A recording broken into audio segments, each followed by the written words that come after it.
Hello guys, my name is Anna and currently I try to vlog daily from my country Ukraine that is invaded by Russia now. We will definitely win this war because we stand for democracy and freedom, but I believe it is important to update you on the real life situation in my country, to answer your questions, maybe to explain some things from our history. Some of my videos are dedicated to the attitude of Russian soldiers to Ukrainians and our mutual hatred that exists right now. I understand many of you advise me to understand that not all Russians are responsible for Putin, but statistics shows that many of them support him. I know it's difficult to protest in Russia, but it's kind of difficult to fight in Ukraine, and we fight.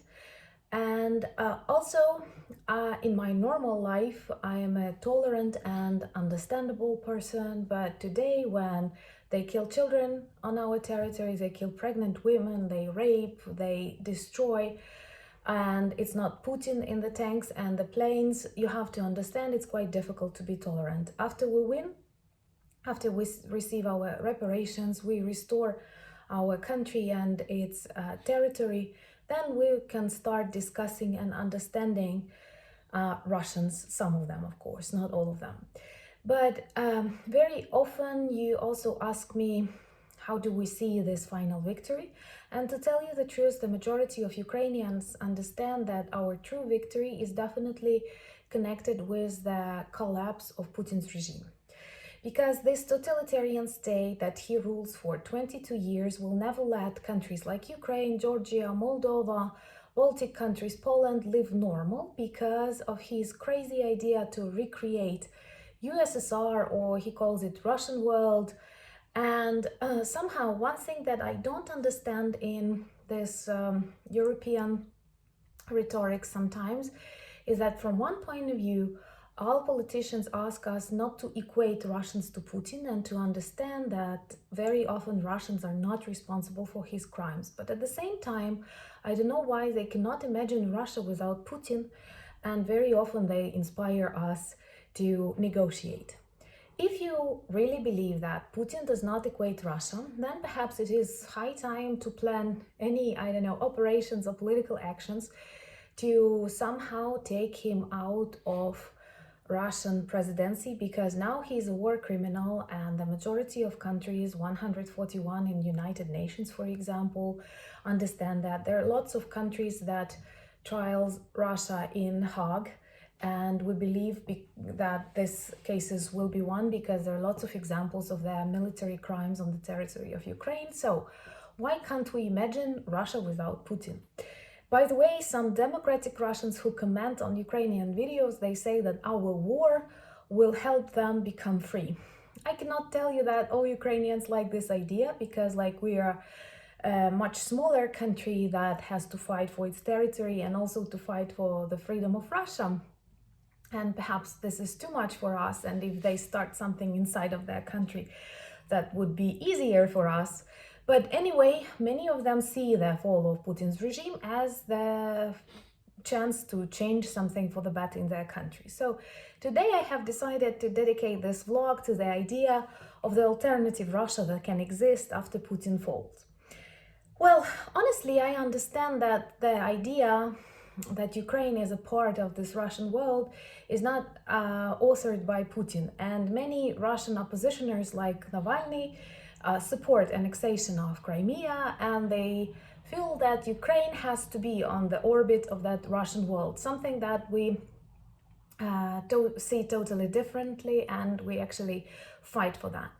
But from the other point of view, Russia itself being the largest country of the world, and again, it's very difficult to explain why you need more territories of Ukraine, if you have the largest country of the world and you don't run this country very well, and many Russians live poor life, and they are soldiers stealing ordinary things from our flats and houses. So Russia is a large country that consists of many different nations, ethnic groups, and it treats these minorities in an extremely bad way. For example, it seems to me in 2017, and you can check that on the internet, one man in Udmurtia which is a region in Russia where many Erzya people live. In general, 500,000 Erzya people live on the territory of Russia, and they are a totally unique ethnic group that has their own culture, their own language. So that man, a professor of the local university, committed suicide by firing himself as a protest to the new law of Putin that made learning minority languages on the territories of these minority groups unobligatory, which actually meant that all of these subjects will disappear from schools. And that man said that, well, if my language will die, I'm ready to die too.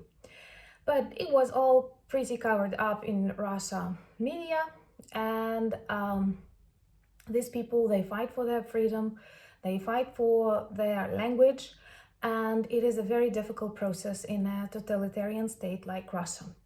But there are other places and regions in Russia that also feel that they are different. And for example, Siberia, very often when they ask people in Siberia what is their nationality, they say that they are Siberians, not Russians, but Siberians. Yakutia, I'm sure you have heard, such a very rich region of Russia, where in 1991, 1992, I'm not sure about that, they also proclaimed independence from Russia. That is a very rich district with lots of natural resources, and definitely Russia very quickly stopped the process of their independence. Tatarstan, they even have their own president, and Bashkirstan. So there are lots of countries and peoples on the territory of Russia that can actually proclaim independence if something changes. And many of them are kept in the structure of Russian Federation by force, or they are very far away from the center and they don't feel its poisonous influence. But at the same time, if we take into account the situation of various minority groups and minority languages in Russia, they are totally under suppression, and many languages disappear. And something similar Putin and Lukashenko did to Belarus. You know that very few people speak Belarusian, and I even hear stories about Belarus people who learn Belarusian after they move to the United States, to Canada, or elsewhere. Only there they get this opportunity. Recently, I have heard one story from a Belarusian Ukraine who said that if you write a letter or a note to police in Belarusian in Belarus, you will be captured for nationalism. So when you use Belarusian in Belarus, that can be dangerous. And less than 2% of people use this language. So Russia works really hard to erase these national peculiarities. Something similar happened in Ukraine, in Poland, in Latvia, in Lithuania, when they tried to demonstrate that our national languages are incapable for official communication, business communication, education. These are only languages of folklore, songs, or something like that. And a very interesting fact, for example, right now in Russia, there are lots of Ukrainians, millions of Ukrainians, people who say that their nationality is Ukrainian, and there is not a single Ukrainian school in Russia. And Ukrainian Cultural Center was long arrested, and it does not exist. And it goes without saying that Russia does not allow diversity, independence, or even cultural, activities of the countries that are inside of it. And to some extent, I think that if not for this totalitarian fear and the myth of the USSR that still keeps all of its republics, Russia could fall apart on many different countries. And if you Google, you will find lots of articles on that and lots of information about various national movements inside Russia that fight for independence of their countries, but they are not yet strong. So I think the world should visualize from time to time Russia without Putin, a different Russia. And some changes, I think they are necessary. Because if we fail to stop Putin's regime, the whole world is in danger. He won't stop on the territory of Ukraine. He will continue to Poland, to Lithuania, to Estonia, and it is not okay, like, to keep a dictator, to give him pauses, and so on. Once again, if we don't want to equate Russian people to Putin, then why don't we think about Russia without Putin and freeing his people from him? And I think it is pretty obvious that by supporting various national movements inside of Russia, we may also help them develop, protect their languages, because the loss of any language and the loss of any culture is a true problem for the world. We all know that these are important examples of cultural heritage. Maybe in future I will record a separate vlog on Russification of Ukraine, because there are lots of things that we still suffer from.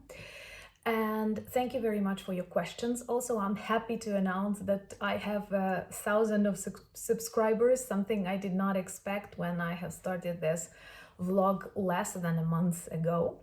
And you asked me lots of questions about me, what was I doing before war, and so on. So perhaps on Sunday I will record a short video about myself, like questions and answers. You can ask your questions in the comments. Well, I won't answer something super private, but I can give you general outlook of what I am, maybe some questions about my personal attitudes, whatever. Please subscribe, comment, and thank you very much for your attention to my channel, and thank you very much for your support to our country, because Ukraine stands for general democratic values and we do need your support. Please don't get used to war situation in my country, because we have to win that evil regime of Putin and start rebuilding perhaps a new defense system in the world and in Ukraine. Slava Ukraini!